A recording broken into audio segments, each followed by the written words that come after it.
Hi guys, welcome back to my YouTube channel. ඉතින් ඔන්න ගොඩ කාලයකට පස්සේ ඩේ vlog එකක් කරන් ආවා. ඉතින් අද පොය ඉතින් මට හිතුණා අද ඩේ vlog එකක් share කරගන්න. මට හිතුණා ටිකක් ඇවිදින්න යන්න. ඉතින් අපි බලමු අද දවසේ මම කොහොමද ගත කරන්නේ, මම කොහෙද යන්නේ, මොකද කරන්නේ කියලා. ඉතින් දිගටම වීඩියෝ එකත් එක්ක ඉන්න. හරි ඉතින් මේක තමයි දැන් අවුට්ෆිට් එක. ඉතින් මම ඉක්මනට ලෑස්ති වුණා. මොකද ගොඩාක් පරක්කු වෙලා තියෙන්නේ. අපි උදේ යන්න ඉඳියේ. එනකොට අපිට ගෙදර යන්න පුළුවන් වුණේ 9:10ට වගේ. ඉතින් ඉක්මනට ලෑස්ති වුණා අපි යන්න. මම ලෑස්ති වෙලා ආව. ඉතින් මට වීඩියෝ ක්ලිප්ස් ගන්න බැරි වුණේ. මහ වැස්සක් ඇද හැරුණා. ඒක නිසා ඉතින් මට වීඩියෝ ගන්න බැරි වුණා. ඉස්සෙල්ලා මෙතින් දෙයියනේ කියලා සුප් එකක් වැඳගෙන තමයි අපි ගමන යන්න පිටත් වුණේ. ඒ සුප් එක නම් මාර්ම රසයි. මට තව ඉල්ලම් බොන්න හිතන සුප් එකක් ඒ තරම් ඒක රහයි. දෙවෙනි දවසල විදියට අපි ඉතින් වැඳ පුදාගත්තේ පානුයි ලුණු මිරිසුයි. නෑ. ලුණු මිරිස් නෙමෙයි සීනි සම්බාල්. සීනි සම්බෝලයි. ඉතින් එතන කන්න බැරි නිසා අපි පොඩ්ඩක් මෙහාට ඇවිල්ලා පානුයි සීනි සම්බෝලයි කෑවා.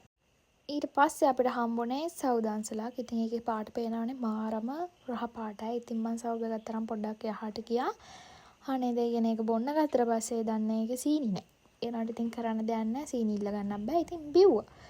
හරි ඉතින් දන්සල් ටිකත් අඳගෙන ඉතින් අපි හිමීට ආවා. ඉතින් මේ තියෙන්නේ අකුරැස්සේ මාරඹ වැව මාරම ලස්සන තැන. කඩල දන්සලකුත් සෙට් වුණා. ඉතින් අපි කඩල කෑවා. කඩල කාලා අපි කෙලින්ම ගියා. කිසිම දන්සලක නැවැත්තුවේ නැහැ. මොකද එහෙම වුණොත් අපිට වෙලාව නැති වෙනවා. දැන් ඉන්නේ ඉතින් අපි මාතර. ඉතින් ඔන්න ඔතන ලස්සන මල්පල ගොඩ ආරියක් තිබ්බ මාරම ලස්සනයි. ඒ ඉතින් අපි ගෙදර යන්න නැති නිසා අපිට අරන් යන්න විදියක් නැහැ. ඉතින් අපි දැන් ඉන්නේ මාතර හයිවේ එක ගාව තමයි ඉන්නේ. හයිවේ එකට එන්ටර් වෙන තැන ඉන්නේ.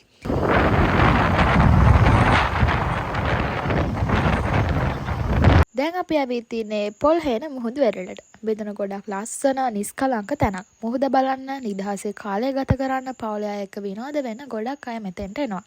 මුහුදු රළවල හඬත් මුහුදු සුළඟත් හිතට ලොකු සැනසීමක් ගේනවා. ඒ නිසාමයි වැඩිපුරම මිනිස්සු තමන්ගේ වෙහෙස ටිකක් අමතක කරලා විවේකයක් ගන්න මුහුද ළඟට එන්නේ. අද වෙසක් දවස නිසා මෙතන තවත් ලස්සන වගේම සතුටුදායක වාතාවරණයක් තියෙනවා. ඇත්තටම මේ වගේ තැන් වලට එනකොට හිතට අලුත් ජීවයක් ලැබෙනවා. බලන්නකො මුහුද කොච්චර ලස්සනද කියලා. රළ එන හඬ ඇහෙනකොට හිත සැහැල්ලු වෙනවා. ඒකයි ගොඩක් අය මුහුදට ආසට. ටික වෙලාවක් මෙතන ඉඳගෙන ඉන්නකොට හිතට මාරම ලොකු සැනසීමක් දැනෙනවා. මොහොතේ ටිකක් වෙලා නටලා ඉක්මනට වොෂ් එකක් දාගෙන අලුතෙන් ඇඳුමක් දාගෙන මං ඉක්මනට ආවේ කන්න. මොකද උදේ කාලත් නැහැ. යාළුවෝ සෙට් එකකුත් ආවා. ඉතින් එයාලත් එක්ක එකතු වෙලා අපි ගත්තා රයිස් එකක්, චිකන් රයිස් එකක්.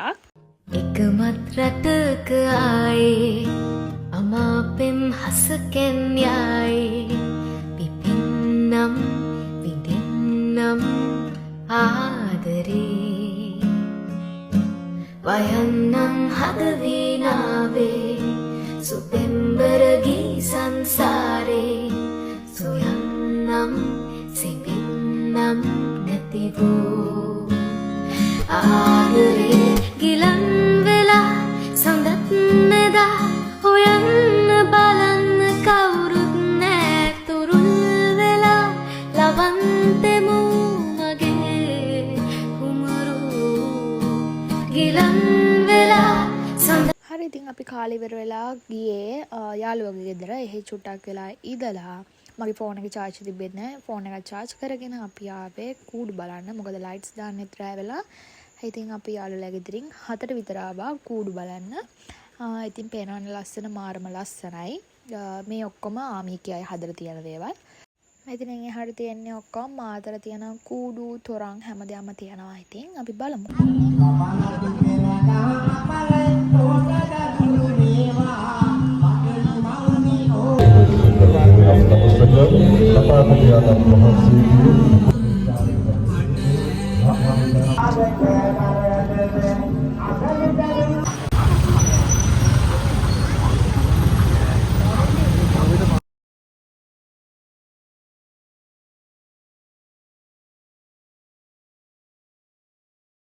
හරි ඉතින් අද දවස ඔන්න ඔහම තමයි ඉතින් ගත වුණේ. ඉතින් මේ අවසාන තොරණ. ඉතින් අද ටිකක් මම එන්ජොයි කරා. මම හිතනවා ඔයාලටත් අද වීඩියෝ එකේ බලන ගොඩක් දේවල් ඇති කියලා. අදට එහෙනම් මං ඩේ ව්ලොග් එක ඉන්ඩ් කරනවා. ආයෙමත් දවසක ලස්සන ව්ලොග් එකක් අරගෙන ඉක්මනට එන්නම්. හැමෝම පරිස්සමට ඉන්න. එහෙනම් ගිහින් එන්නම්. බයි.